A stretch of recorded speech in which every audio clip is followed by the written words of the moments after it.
Acting Governor of the Central Bank of Barbados, Cleviston Haynes, says divestment of state assets will only go so far in improving Barbados's fiscal position. Addressing the media on Tuesday, he said it was also important to have a sound medium-term strategy. The BNTCL transaction, as I understand it, is likely to reduce the fiscal deficit by close to 1% of GDP. And I think that's obviously a significant contribution towards deficit reduction.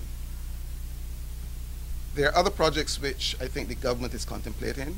As far as I'm aware, they have not yet publicly announced those projects, and therefore I would not want to get ahead of government in terms of the projects which they themselves are considering for divestment. I think the point which we need to recognize over the medium term is that while the divestment is important in terms of giving us some relief in the short term, it does not substitute for the need for underlying fiscal adjustment, because these are assets which we will divest, and we will really only divest them once. So once you get the revenue stream in the current year, you're not likely to get that revenue stream in succeeding years unless you're able to identify additional assets.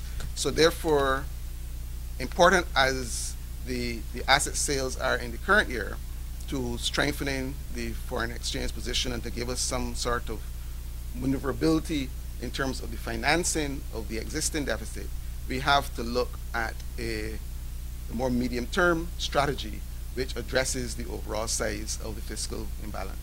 Mr. Haynes said it would not be easy to determine which state entities should be privatized.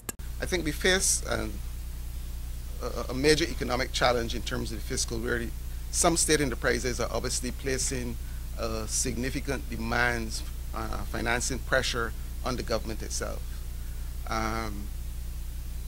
The services which state enterprises provide, some are social type services, some are commercial type services.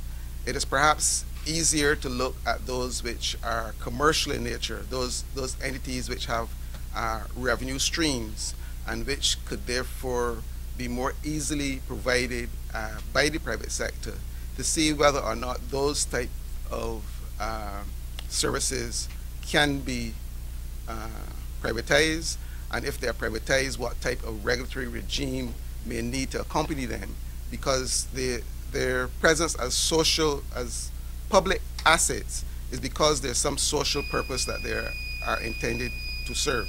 So it's not a case, I think, of simply privatizing assets, but also looking to see if there is need for some accompanying regulatory framework.